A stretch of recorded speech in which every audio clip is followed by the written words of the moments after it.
최악의 배어장, 넥스트에 이제 제대로 된 불장을 준비할 수 있는 배어장이 현재 분위기다. 배어장은 무조건 지나갑니다. 지나갔을 때 뭐가 오를 수 있을 건가? 안녕하세요.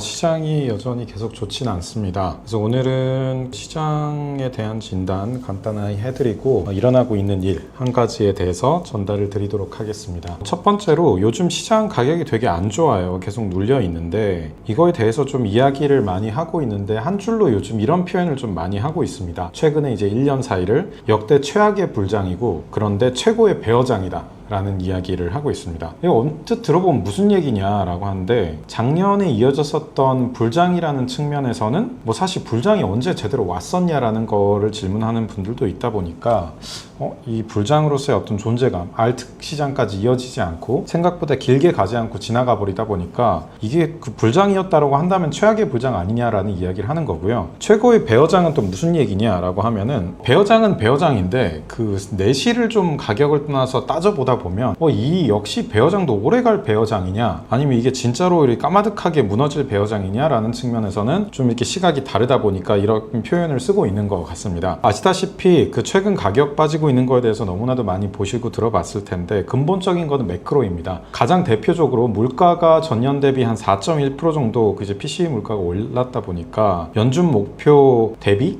2배 정도 이상 올랐죠. 그러다 보니까 이제 금리 인하는 쏙 들어가고 오히려 이제 그 동결을 넘어서 이제 곧 인상하는 거 아니냐 할 수밖에 없는 환경 아니냐라는 이야기가 나오고 있고요. 그러다 보니까 거기서 위험자산 회피 현상은 계속 이어지는 가운데 또 AI나 반도체주까지 겹치면서 그쪽으로 자금이 빨려 들어가고 또 그 변동성 때문에 매도세가 이어지면 전체 시장이 또 같이 빠져버리는 상황까지도 되다 보니까 시장이 전체적으로 어마어마하게 눌려 있는 상황인 것 같습니다. 근데 이거는 매크로로 생긴 불씨에서 이제 선물 그리고 거래량, 낮은 거래량 이런 것들이 오히려 기름이 되면서 전체적으로 가격 하락을 만들어낸 상황이고요. 근데 다만 한 가지 좀 긍정적으로 생각을 해보자면은 70-80% 폭락했을 약세장에서 그 정도 수준이 아닌 50%대에서 지금 유지를 하고 있다라는 측면에서는 그래도 매크로에 반응하는 성숙한 이제 위험자산 형태로 지금 가고 있는 거 아니냐. 그리고 그거에 대해 움직이는 것도 결국 ETF 같은 기관자금의 움직임으로 가다 보니까 이전보다는 발전이 있었다라는 얘기가 요즘의 시장 분위기인 것 같습니다. 시장 얘기를 좀 앞에서 길게 드렸는데 사실 오늘 이야기 드리려는 핵심은 이 내용은 아니었고요. 200년 정도 된 미국의 이제 거래소가 뉴욕 증권거래소입니다. 그 증권거래소를 가지고 있는 모 회사가 이제 그 ICE라는 곳이고요. 근데 뉴욕 스탁 익스체인지에서 올해 초에 OKX라는 글로벌 거래소와 50대 50으로 합작 법인을 냈습니다. 근데 이거 합작 법인을 냈다는 것 자체는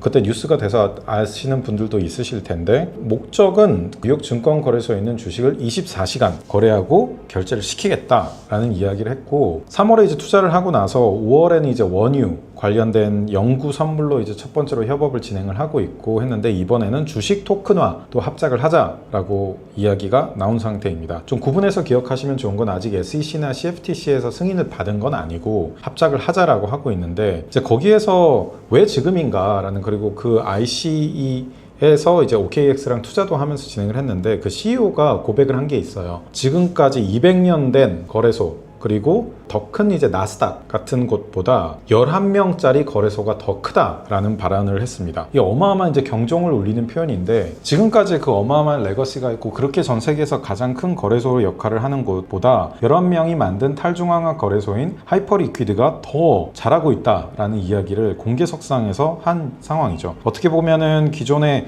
뉴욕 증권거래소의 존재 자체도 오히려 본인들 스스로 얼굴에 침 뱉는 거라고 보일 수 있을 정도의 상황 판단을 할 정도로 옮겨갔다라고 볼 수 있는데 가장 핵심적인 이제 예시로 나왔던 거는 결정적으로는 이제 올해 2월에 이제 중동 충돌이 있었을 때 주말 사이에 전통 거래소는 다 닫았어요. CME, NYSE 전부 다 닫았는데 그때 금, 은, 원유의 실시간 가격이 발견되고 주말에 해칭이 이루어지던 거는 탈중앙화 거래소인 하이퍼리퀴드 위에서만 일어났습니다. 그런 측면에서 이게 200년 된 다른 거래소가 있고 제일 큰 거래소가 있다 하더라도 실질적으로 11명이 만든 이 그 하이퍼리퀴드가 더 잘하고 있는 거 아니냐, 배울 건 배워야 되는 거 아니냐, 변한 거 아니냐 라는 이야기를 하고 있고요. 아까 말씀드렸던 것처럼 SEC나 CFTC에서 승인이 되진 않았지만 이미 이렇게 2월에 이런 상황에서 상황에서 전 세계 경제에 가장 큰 영향을 준 이제 원유 관점에서도 이미 그렇게 거래가 되고 있는데 왜 이미 딴 데선 벌어지고 있는 것들을 우리 전통 거래소만 못하게 하는 거냐라고 하면서 IC가 규제 당국에 질문을 던지고 공식 요청을 하기 시작한 거죠. 항상 켜져 있는 시장에 오히려 이거는 떠밀려서 들어오는 형태로 지금 이게 들어올 거다라고 보는 상황이고요. 그런 관점에서는 나스닥보다는 오히려 영구 선물 거래 관점에서도 그렇고 하이퍼리퀴드 이제 토큰 시총 관점에서도 그렇고 여전히 나스닥 본사보다는 작지만